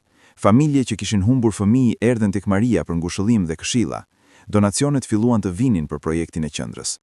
Por më e rëndësishmja, historia e tyre frymëzoi njerëzit të mos e humbasin shpresën. Për çdo nën që kishte humbur një fëmijë, për çdo familje që kishte përjetuar humbje, historia e Marias dhe Markut ishte një kujtesë se mrekullit ndodhin. Gjatë këtij procesi, Maria gjithashtu filloi një proces të rëndësishëm personal. Falja. Ajo shkroi një letër për Elenën, edhe pse ajo kishte vdekur. Në atë letër, ajo shprehu dhimbjen dhe zemërimin e saj, por gjithashtu falenderimin e saj. "Elena", shkroi ajo, "asnjëherë nuk do të mund ta justifikoj atë që bëre. më vodhe djalin, më vodhe 30 vjet me të, por gjithashtu e shpëtove. Dhe për këtë, edhe përmes gjithë dhimbjes, gudhoj të them, faleminderit. Ishte një akt i vështirë falenderimi, por një që e çliroi Marian nga pesha e urrëties që kishte mbajtur. Ndërkohë, Edina dhe Sara zhvilluan një lidhje të fortë me Markun. Ata kaluan kohë së bashku, ndanë kujtime, ndërtuan një marrëdhënie vëllëzërore që kishin humbur. Fëmijët e tyre u rritën së bashku, duke krijuar një brez të ri që nuk do të përjetonte ndarjen që kishin përjetuar prindrit e tyre. Një ditë, 6 muaj pas kthimit të Markut, qendra u hap zyrtarisht. Ishte një ndërtesë e bukur në qendër të qytetit, me domat plot dritë, hapësira për këshillim, bibliotekë me burime për familjet dhe një bazë të dhënësh ku mund të regjistrohen raste të fëmijëve të zhdukur. Në ditën e hapjes, qindra njerëz erdhën, autoritete lokale, familje që kishin humbur të dashur, media dhe njerëz të thjeshtë që ishin prekur nga historia e Marias dhe Markut. Maria qëndroi në podium për të mbajtur fjalën e parë. Duart e saj dridheshin ndërsa mbante mikrofonin, por zëri i saj ishte i qëndrueshëm. Për 30 vjet, filloi ajo, jetova me një dhimbje që mendoja se nuk do të shërohej kurrë. Çdo mëngjes zgjohesha me një boshllak në zemër, çdo natë flija duke e parë fytyrën e djalit tim në ëndra. Mendoja se kjo dhimbje ishte shoku im i përjetshëm deri në ditën e fundit. Ajo bëri një pushim dhe shikoi Markun që qëndronte në radhën e parë, me lot në sy. Por një ditë, vazhdoi ajo, dikush trokiti në derën time, dhe në atë moment, bota ime ndryshoi përgjithmonë. Djali që mendoja se kishte vdekur 30 vjet më parë, ishte kthyer. Turma dëgjonte në heshtje absolute, shumë me lot që u rrithnin nga syt. Tani qëndroj këtu para jush, tha Maria, jo vetëm si një nën që gjeti djalin e saj, por si dikush që dëshiron t'u jap shpresë të gjithë atyre që kanë humbur. Shpresë se edhe kur të gjitha duken e humbura, edhe kur dhimbja duket e pashërueshme, mrekullitë ndodhin. Ajo tregoi ndërtesën pas saj. Kjo qendër, tha ajo, është ndërtuar mbi shpresën.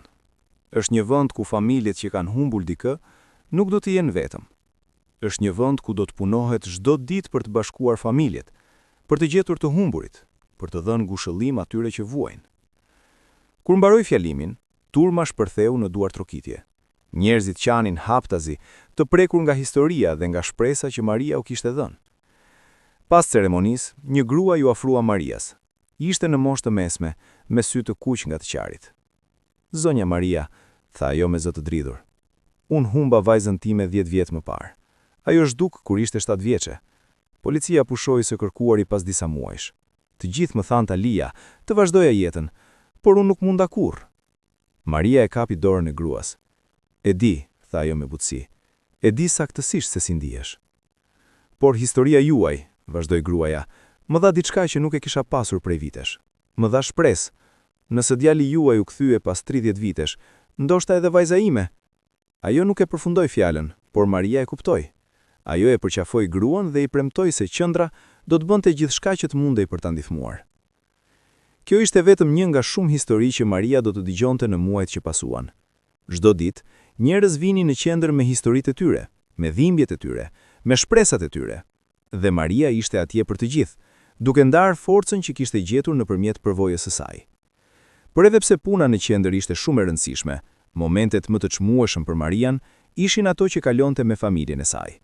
Darka të thjeshta me Markun dhe familjen e tij, pasditje duke luajtur me niprit dhe mbesën, biseda të gjata me Edinën dhe Sarën.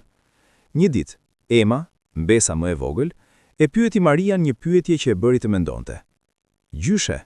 tha ajo. "Ti ishe e trishtuar për shumë kohë, apo jo?" "Po, e dashur," tha Maria. "Isha shumë e trishtuar." "Por tani je e lumtur?" pyeti Emma. Maria buzëqeshi dhe e përqafoi vajzën e vogël. "Po," tha ajo. "Tani jam më e lumtur se kam qenë kurrë." "Sepse e gjete baban tim?" pyeti Emma. "Po, por gjithashtu, sepse mësova diçka të rëndësishme." "Çfarë?" pyeti Emma me kureshtje. "Mësova," tha Maria, "se edhe kur jeta të merr diçka, ajo gjithmonë mund të ta kthejë në një formë tjetër. Edhe kur gjithçka duket e humbur, gjithmonë ka shpresë." Emma më mendoi për këtë për një moment, pastaj buzëqeshi. "Më pëlqen kjo," tha ajo. Muajt kaluan dhe u bën një vit që Marku kishte kthyer. Familja vendosi ta festonte këtë vit së bashku. Organizuan një mbledhje të madhe familjare në shtëpinë e Marias, duke ftuar të gjithë, Markun dhe familjen e tij, Edinën dhe Sarën me familjet e tyre, miq të vjetër nga fshati dhe disa nga njerëzit që kishin gjetur shpresë nëpërmjet qendrës. Oborri ishte i mbushur me tavolina, ushqim tradicional, muzikë dhe qeshje. Ishte një festë e jetës, të dashurisë, të shpresës. Ndërsa dielli po perëndonte, Maria u ngrit për të mbajtur një tost. Sot, tha ajo, duke ngritur gotën, festojmë një vit që ndryshoi jetën tonë përgjithmonë. Një vit që më dha mbrapa djalin që mendoja se kisha humbur. Një vit që na bashkoi si familje dhe një vit që na mësoi se dashuria nuk njeh distancë, kohë apo pengesë. Ajo shikoi Markun që qëndronte pranë gruas dhe fëmijëve të tij. Marku, tha ajo, kur erdhe tek dera ime atë mëngjes, mendova se po ndëroja. Mendova se zemra ime më mashtronte, por ishe real, ishe këtu, dhe çdo ditë që kam kaluar me ty që atëherë, ka qenë një dhuratë. Marku ngrit dhe e përqafoi nënën e tij. Faleminderit që më pranove. Faleminderit që nuk më ktheve edhe pse kisha të gjitha arsye ta bëje. Kur? Asnjëherë nuk do të kthehem. Je djali im dhe gjithmonë do t'jesh. Turma duartrokiti dhe ngritën gotat e tyre. Por festa nuk ishte vetëm për të kaluarën, ishte gjithashtu për të ardhmen, sepse atë ditë Marku dhe Ana bën një njoftim që bëri Marian të qaj nga gëzimi. Jemi 7 zëna, njoftoi Ana me buzëqeshje të gjerë. Në muajt që ardhshëm, do të kemi një foshnjë të re. Maria nuk mund ta besonte. Një nipi tjetër, një bekim tjetër, një arsye tjetër për të qenë mirënjohëse. Dhe, shtoi Marku, duke shikuar nënën e tij me dashuri, nëse është vajzë, dëshirojmë ta emërtojmë Maria, në nderin tënd. Kjo ishte tepër për Marian. Ajo qau hapur, duke u përqafuar me të gjithë, duke ndarë gëzimin e saj me botën. Ndërsa nata vazhdonte dhe festa vazhdon, Maria u ul për një moment vetëm. Ajo shikoi familjen e saj që qeshte, kërcente, festonte. Shikoi Markun që luante me fëmijët e tij. Shikoi Edinën dhe Sarën që bisedonin me miq. Shikoi gjithë dashurinë që mbushte oborrin e saj. Dhe në atë moment, ajo ndjeu një prezencë pranë saj. Ishte sikur Petri, bashkëshorti i saj i ndjer, ishte atje me të, duke buzëqeshur, duke qenë krenar për gjithçka që kishin arritur. E pam dashuri im, murmuriti ajo. Djali ynë u kthye, familja jonë u ribashkua dhe jeta, pavarësisht të gjitha dhimbjeve, na dha një fund të lumtur. Diku larg në qiellin e natës, një yll shkëlqeu më ndritshëm se të tjerët, dhe Maria zgjodhi ta besonte se ishte një shenjë, një konfirmim se dashuria nuk vdes kurrë, se shpresa nuk humbet kurrë, se edhe pas 30 vitesh dhimbje, lumturia mund të gjejë rrugën e saj për të kthyer. Vitet që pasuan ishin ndër më të bukurat në jetën e Marias. Ajo pa familjen e saj duke u zgjeruar. Nipi i ri u lind dhe u emërua Maria, ashtu siç kishin premtuar. Fëmijët e Markut u rritën, duke bërë vizita të rregullta tek gjyshja e tyre. Edina dhe Sara gjithashtu patën nipër dhe mbesa të tjerë. Por më e rëndësishmja, qendra që t'ishin ndërtuar filloi të bënte ndryshime reale. Në 5 vitet e para, ata ndihmuan në gjetjen e 18 fëmijëve të zhdukur, 18 familje që u ribashkuan, 18 histori që përfunduan me gëzim. Çdo herë që një fëmijë gjendej, Maria ishte atje për të pritur familjen. Ajo e dinte saktësisht se si ndiheshin, gëzimin e pakufi, mosbesimin, falenderimin ndaj Zotit, sepse vetë ajo kishte jetuar atë moment. Një nga rastet më të paharrueshme ishte ai një djali 15 vjeç që ishte rrëmbyer 10 vjet më parë. Ai ishte i gjetur në një vend tjetër, duke jetuar me një familje që e kishte adoptuar ilegalisht. Kur u ribashkua me prindrit e tij të vërtet, skena ishte identike me atë të Marisë dhe Markut. Lot, përqafime, mosbesim që ishte vërtet. Nëna e djalit erdhi tek Maria pas ribashkimit. Si e bëre? Pyeti ajo. Si vazhdove të besoshe për 30 vjet? Maria e shikoi me sy plot kuptim. Nuk ishte besim çdo ditë, tha ajo me sinqeritet. Kishte ditë kur doja ta hiqta dorë, ditë kur dhimbja ishte kaq e fortë sa nuk mendoja se do të mbijetoja. Por dikund, thellë, shumë thellë në zemër, kishte një zë të vogël që më thoshte: "Mos u dorëzo, ende nuk ka mbaruar." Dhe ai zë kishte të drejtë, tha gruaja. Po, ai zë kishte të drejtë. Ndërsa Maria po plakej, ajo filloi të shkronte kujtimet e saj. Ajo donte që historia e saj të mbetej për brezat që do të vinin, që të frymëzonte njerëzit edhe kur ajo nuk do të ishte më këtu. Libri u botua disa vite më vonë me titullin Trokitja në derë, një histori shprese dhe ribashkimi. Ai u bë një bestseller, duke prekur zemrat e mira njerëzve përgjatë vendit dhe përtejes. Njerëzit i dërgonin letra Maris, duke i thënë se si historia e saj i kishte ndihmuar të kalonin humbjet e tyre, se si u kishte dhënë forcë për të vazhduar. Një grua shkroi: "Humba burrin im dhe mendova se jeta kishte mbaruar, por ku lexova historinë tuaj, kuptova se edhe pas humbjes më të madhe, jeta mund të vijojë. Falenderimi që më dha shpresë." Një burr tjetër shkroi: "Djali im u largua nga shtëpia dhe nuk kemi pasur kontakt për 5 vjet. Por historia juaj më bëri ta kontaktoj përsëri dhe sot ne jemi ripejtuar. Falenderimi që nuk më latë të heq dorë." Këto letra ishin theshari më i madh për Marian. Ato i tregonin se dhimbja e saj, vuajtja e saj, kishte një qëllim. Ajo ishte kaluar në errësirë që të mund të tregonte të tjerëve se si të gjejnë dritën. Por pavarësisht të gjithë suksesit dhe njohjes, Maria mbeti për herë e përulur dhe e qasshme. Ajo vazhdoi të jetonte në shtëpinë e saj të vogël në fshat, duke pritur vizitat e familjes, duke u kujdesur për kopshtin e saj, duke ndihmuar fqinjet. Një ditë, një gjenator e pyeti: "Zonja Maria, ju jeni bërë një figurë e njohur. A keni menduar ndonjëherë të lëvizni në një vend më të madh, të jetoni një jetë më të komodshme?" Maria buzëqeshi dhe tundi kokën. "Kjo shtëpi," tha ajo, "është vendi ku humbëm Markun. Është vendi ku ai u kthyre. Është vendi ku familja jonë u ribashkua. Kjo është më shumë se një shtëpi. Është një simbol i gjithçkaje që kemi kaluar. Nuk do ta lë kurrë." Kjo përgjigje e saj u bë virale në media sociale, duke frymëzuar edhe më shumë njerëz. Ndërsa vitet kaluan, Maria filloi të ndjente peshën e moshës. Trupi i saj po dobësohej, por shpirti i saj ishte më i fortë se kurrë. Ajo kishte jetuar jetën e saj me qëllim, kishte bërë ndryshim, kishte lënë një trashëgimi.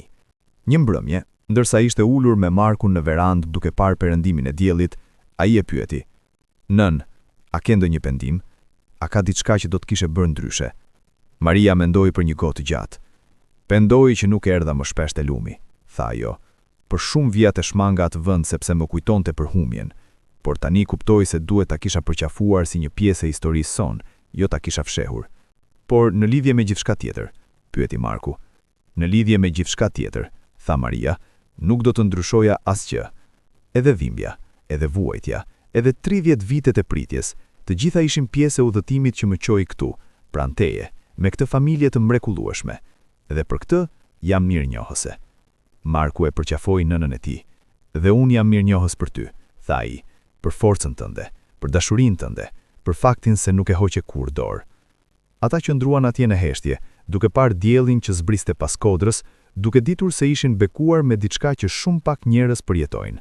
Një ribashkim të vërtetë, një shërim të plot, një dashuri që mundi kohën dhe distancën.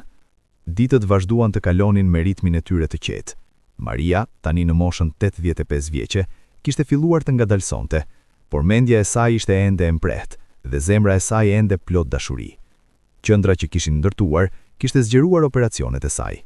Tani kishin deg në 3 qytete të ndryshme dhe po planifikonin të hapnin edhe më shumë. Marku kishte marrë përsipër menaxhimin e përditshëm, por Maria ende vizitonte rregullisht, duke folur me familjet, duke ofruar këshilla dhe ngushëllim.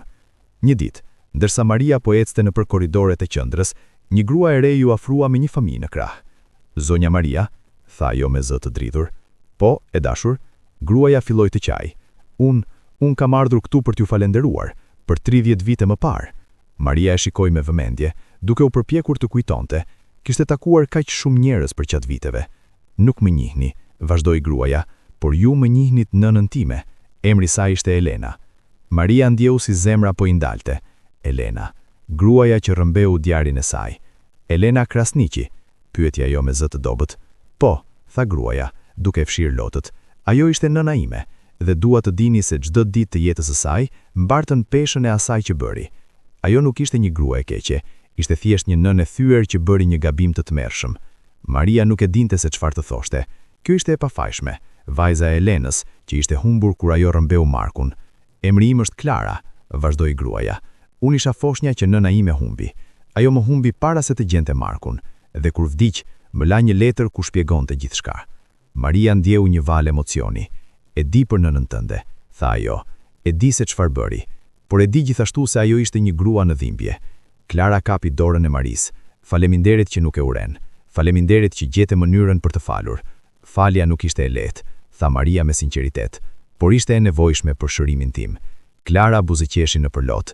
Nëna ime do t'ishte mirënjohëse të dinte se ju gjetët djalin tuaj. Ajo do t'ishte e lumtur të dinte se historia mbaroi mirë. Maria e përqafoi vajzën e re. Edhe ti? Pyeti ajo. Si e ti? Jam mirë, tha Klara. Kam një familje të bukur, fëmijë të mrekullueshëm, dhe jam këtu sot sepse dëshiroj të kontriboj në qendrën tuaj. Dëshiroj të ndihmoj familje të tjera, ashtu siç nëna ime nuk e bëri për tuajën. Ishte një moment emocionues për Marian. Vajza e gruas që e kishte lënduar aq thellë, po ofronte dorën e saj në shërbim të së mirës.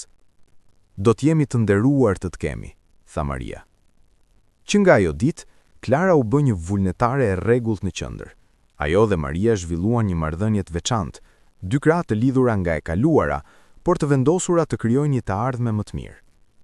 Kjo histori gjithashtu u bë e njohur, duke treguar fuqinë e faljes dhe të shërimit. Media shkroi për Marian dhe Klarën për mënyrën se si kishin gjetur paqe përmes dhembjes së ndarë. Ndërkohë, familja e Marias vazhdoi të rritej. Niprit dhe mbesat po bëheshin të rritur. Disa prej tyre po fillonin universitetet, të tjerë po martonin, dhe Maria ishte atje për çdo ngjarje të rëndësishme: diplomime, dasma, lindja e barnipërve.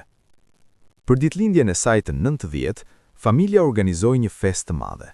Të gjithë erdhën: fëmijët, niprit, mbesët, barniprit, miq, kolegë nga qendra. Obori i saj i vogël ishte plot me jetë dhe dashuri. Ndërsa Maria qëndronte në mes të gjithë këtyre njerëzve që e donin, ajo ndjeu një mirënjohje të thellë. Jeta e saj kishte qenë e vështirë, plot me dhimbje dhe humbje, por ishte gjithashtu e mbushur me dashuri, forcë dhe, më në fund, me gëzim. Marku ngriti gotën për të mbajtur një tost. Sot festojmë jo vetëm ditëlindjen e nënës sime, tha ai, por gjithashtu një jetë të jetuar me guxim dhe dashuri. Ajo humbi shumë, por asnjëherë nuk humbi shpresën. Ajo vuajti, por asnjëherë nuk lejoi dhimbjen ta shkatronte. Ajo është shembulli më i madh i forcës që kam njohur. Ai u kthye drejt Marias me lot në sy. Nën, tha ai, faleminderit që më prite. Faleminderit që nuk e hoqe dorë. Faleminderit që më dhe një shtëpi ku të kthehem. Maria qau nga gëzimi. Djali im, ti ishe shpresa ime që më mbajti gjallë për 30 vjet, dhe tani je këtu, e kjo është më e bukur dhuratë që mund të marr. Turma duartrokiti dhe qeshur, duke ndarë gëzimin e momentit. Por edhe në mes të gjithë kësaj lumturie, Maria e dinte se koha e saj në këtë botë po shkurtohej, trupi i saj po dobësohej, energjia po paksohej, dhe ajo ishte në paqe me këtë. Një natë, pasi të gjithë kishin shkuar, Maria ul në krevatin e saj dhe hapi një dosje të vjetër. Brenda ishin fotografi nga e gjithë jeta e saj, nga fëmijëria, nga martesa me Petrin, nga ditët e para me Markun si bebe, nga 30 vitet e vetmuara dhe nga ribashkimi i mrekullueshëm. Ajo i shikoi të gjitha me kujdes, duke prekur çdo fotografi me dashuri. Kjo kishte qenë jeta e saj, jo të përsosur, por të vërtet, jo pa dhimbje, por plot me dashuri. Bëra mirë, Petri, murmuriti ajo duke shikuar një fotografi të vjetër të tyre së bashku. Djali ynë nuk thye. Familja jonë është e shëndosh, dhe tani të gjitha ata do t'jenë mirë edhe pa mua. Ajo mbylli dosjen dhe u shtri në krevat. Ndërsa po binte në gjumë, ajo buzëqeshi. Kishte jetuar një jetë të mbushur, kishte dashur dhe ishte dashur, kishte vuajtur dhe ishte shëruar, dhe më e rëndësishmja, ajo kishte parë mrekullinë e ribashkimit. Çdo gjë që dëshironte e kishte marrë, çdo lutje që kishte bërë ishte dëgjuar, dhe tani ajo mund të pushonte në paqe. Mëngjesi erdhi me diell të ndritshëm. Marku erdhi siç bënte çdo ditë për të vizituar nënën e tij, por kur hyri në dhëm, e gjeti ende në shtrat duke fjetur paqësisht. Nën, thriu ai butësisht, por ajo nuk u përgjigj. Ai u afrua më pranë dhe e kuptoi menjëherë. Maria kishte ndruar jetë gjatë natës në gjumin e saj, me një buzëqeshje në buzë. Marku ra në gjunjë pranë shtratit dhe mbajti dorën e saj të ftohtë. Lotët filluan të rrjedhin pa kontroll. Jo, murmuriti ai. Jo akoma. Kisha nevojë për më shumë kohë me ty. Por edhe përmes dhimbjes, ai e dinte se nëna e tij kishte qenë e gatshme.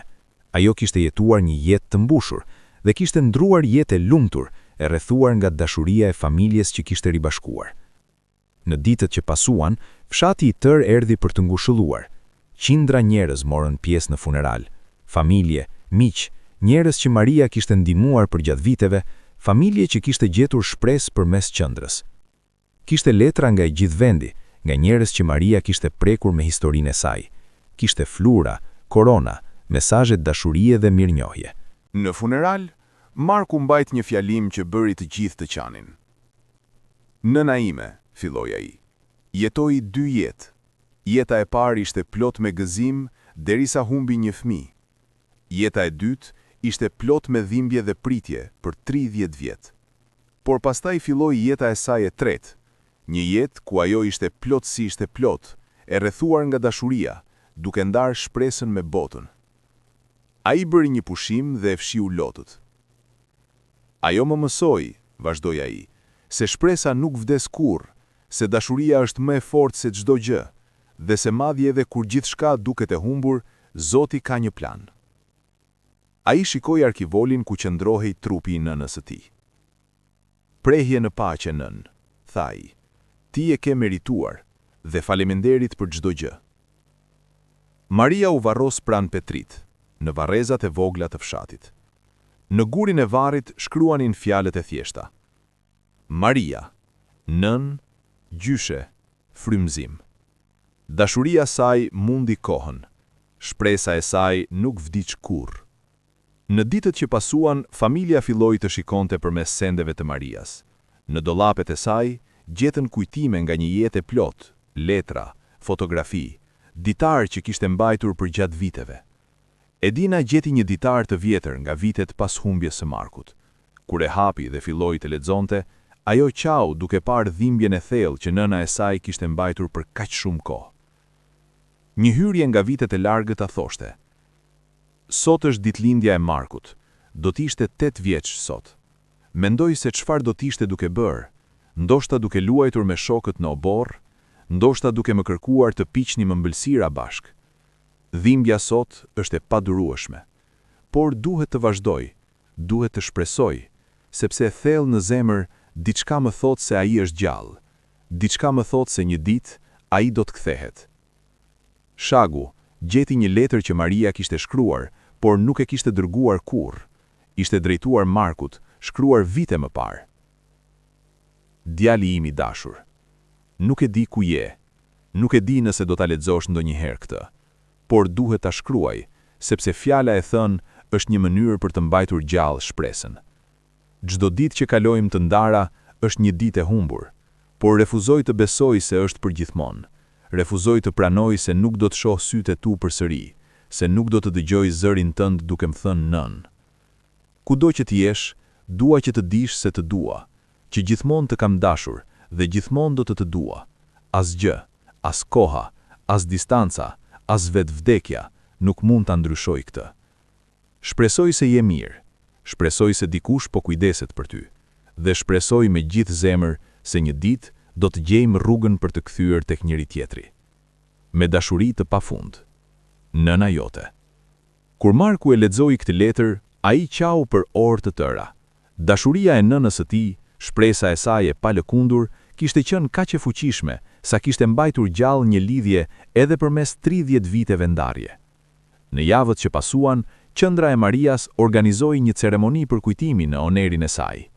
Qindra njerëz erdhën, familje që ajo kishte ndihmuar, fëmijë që ishte ngjetur përmes punës së qendrës, njerëz që ishin frymëzuar nga historia e saj.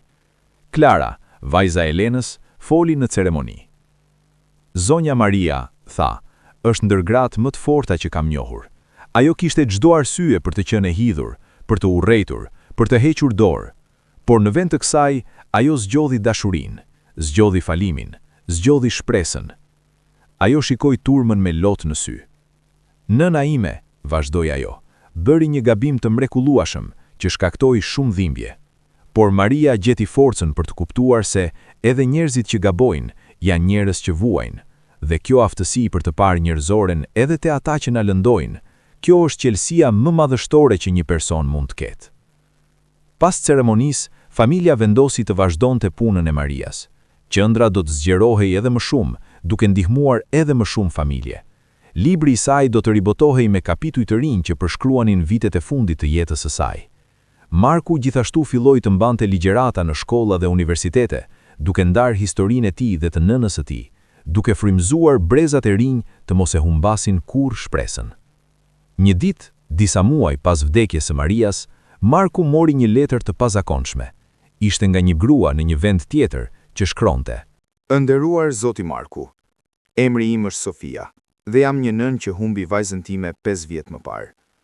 Lexova librin e nënës suaj dhe u prek thellë nga historia juaj. Por arsyeja pse po ju shkruaj është sepse kam diçka që besoj se duhet ta dini.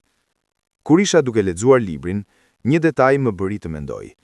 Përshkrimi i lumit, i fshatit, i kohës, gjithçka korespondonte me një rast që babai im më kishte treguar vite më parë. Babai im, që tani ka vdekur, më kishte treguar se në të njëjtën ditë kur ju rashët në lum, ai ishte duke udhëtuar nëpër atë zonë. Ai pa një grua të pasur me shofer që po nxirrnin një fëmijë nga uji. Ai mendoi të ndërhynte, por gruaja e siguroi se gjithçka ishte në rregull, se ishte djali i saj. Babai im jetoi me dyshim për vite, duke u pyetur nëse duhej të kishte bërë më shumë. Dhe tani, duke lexuar historinë tuaj, kuptoi se ai ishte dëshmitar i ngjarjes që ndryshoi jetën e ty. Dua që të dini se babai im u pendua gjithë jetën për faktin se nuk kontaktoi autoritetet atë ditë. Ai vdiq duke mbajtur këtë peshë, por tani që e di të vërtetën, që ju u gjetët, që familja juaj u ribashkua, shpirti i tij mund të gjejë paqe. Falenderit për ndarjen e historisë suaj. Me respekt të thellë, Sofia. Marku e lexoi letrën me emocione të përziera. Një person tjetër që kishte qenë aty atë ditë, një dëshmitar tjetër i ngjarjes që kishte ndryshuar jetën e tij. Ishte një kujtesë se sa shumë njerëz ishin prekur nga historia e tij dhe e nënës së tij. Ai u përgjigj Sofias, duke e falenderuar për guximin që kishte pasur për të shkruar dhe duke e siguruar se babai i saj nuk duhej të pendohej. Gjithçka kishte ndodhur ashtu siç duhej të ndodhte. Vitet vazhduan të kalojnë. Fëmijët e Markut u ritën dhe filluan familjet e tyre. Emma, vajza më e vogël, që ishte emëruar Maria në nder të gjyshes, u bë mësuese dhe filloi të mësojë nxënësit e saj për historinë e gjyshes së saj të madhe. Petri, djali më i madh, u bë psikolog dhe filloi të specializohej në punë me familjet që kishin përjetuar humbje. Ai përdorte mësime nga historia e familjes së tij për të ndihmuar të tjerët të gjejnë shërimin. Luka, djali i mesëm, u bë gazetar dhe shkroi një dokumentar të gjatë për jetën e gjyshes së tij, duke intervistuar 10 njerëz që ajo kishte prekur përgjatë jetës së saj. Maria e vogël, fëmia që ishte emëruar në nder të gjyshes, u rrit dhe dukej saktësisht si Maria e madhe kur ishte e re. Kur u bë e rritur, ajo mori përgjegjësinë e plot të qendrës, duke e zgjeruar edhe më shumë dhe duke ndihmuar mijëra familje. Në 20 vjetorin e vdekjes së Marias, familja organizoi një ceremoni të madhe për kujtimi. Erdhën njerëz nga i gjithë vendi, disa që e kishin njohur personalisht, të tjerë që ishin frymëzuar nga historia e saj. Marku, tani një burr në të 70-tat, qëndroi pranë varrit të nënës së tij me niprit dhe mbesat e tij. Nën, tha ai, duke folur me varrin. 20 vjet kanë kaluar që nuk je me ne fizikisht, por prania jote është këtu gjithë ditë, në qendrën që ndërtuam, në fëmijët që shpëtojmë, në shpresën që u japin familjeve. Ti je gjallë në gjithë atë që bëjmë. Ai shikoi familjen e tij të zgjeruar dhe shiko se çfarë ke lënë. Një familje të madhe, plot me dashuri. Një trashëgimi që do të vazhdojë për breza, një histori që frymëzon mijëra njerëz. Maria e vogël, tani 25 vjeç, erdhi pranë dhe vendosi lule në varr. Gjyshe, tha ajo, nuk kisha shansin ta njihja, por çdo ditë ndjej pranin tënde. Çdo herë që ndihmoj një familje të gjejë një fëmijë të humbur, mendoj për ty. Çdo herë që shoh gëzimin e ribashkimit, kuptoj pse punova kaq shumë për të mbajtur gjallë shpresën. Ajo shikoi baban e saj, Markun. Dhe falenderit, tha ajo, që na dhe historinë më të bukur dashurie dhe shprese që kam dëgjuar. Ndërsa familja qëndroi atje, duke ndarë kujtime dhe lot, dielli filloi të perëndonte pas kodrit. Drita e artë mbuloi varrezat, krijuar një atmosferë gati magjike. Dhe në atë moment, Marku ndjeu diçka, një prani të ngrohtë, një ndjesi paqeje. Ishte sikur nëna e tij ishte aty me ta, duke buzëqeshur, duke qenë pronare për gjithçka që kishin arritur. Prefshi në paqe nën, mërmëriti ai. Puna jote këtu është kryer, dhe ne do ta vazhdojmë për ty. Kur familja filloi të largohej, Marku hodhi një vështrim të fundit të varri, dhe në atë moment, ai kujtoi fjalët e fundit që nëna e tij i kishte thënë pak para se të vdiste. Djali im i dashur, jeta është si një rreth. Ajo që fillon, një ditë mbaron. Por dashuria nuk mbaron kurrë. Dashuria vazhdon përtej viteve, përtej distancës, përtej vetë vdekjes. Dhe dashuria jon, dashuria midis nënës dhe djalit, do të vazhdoj përgjithmonë. Ato fjalë ishin të vërteta, sepse edhe tani, 20 vjet pas vdekjes së saj, dashuria e Marias ende jetonte. Në zemrat e familjes së saj, në punën e qendrës, në mira jetët që ajo kishte prekur. Historia e Marias nuk ishte thjesht një histori humbje dhe ribashkimi. Ishte një histori mbi fuqinë e shpresës, forcën e dashurisë dhe aftësinë e shpirtit njerëzor për të kapërcyer çdo pengesë. Ishte një kujtesë se edhe kur gjithçka duket e humbur, edhe kur dhimbja duket e pabarbahueshme, gjithmonë ka arsye për të vazhduar, gjithmonë ka arsye për të shpresuar. Sepse siç tregoi historia e Marias dhe Markut, mrekullinë ndodhin. Jo gjithmonë në mënyrën që presim, jo gjithmonë në kohën që dëshirojmë, por ndodhin. Dhe kur ndodhin, ato janë aq të bukura, aq të fuqishme, aq transformuese, sa çdo moment vuajtjeje bëhet i vlefshëm. Ky ishte udhëtimi i Marias, një grua që humbi gjithçka, që vuajti për 30 vjet, por që kurrë nuk e humbi shpresën. Një grua që provoi se dashuria është më e fortë se çdo gjë, se shpresa nuk vdes kurrë, dhe se edhe pas 30 viteve errësirë, drita mund të kthehet.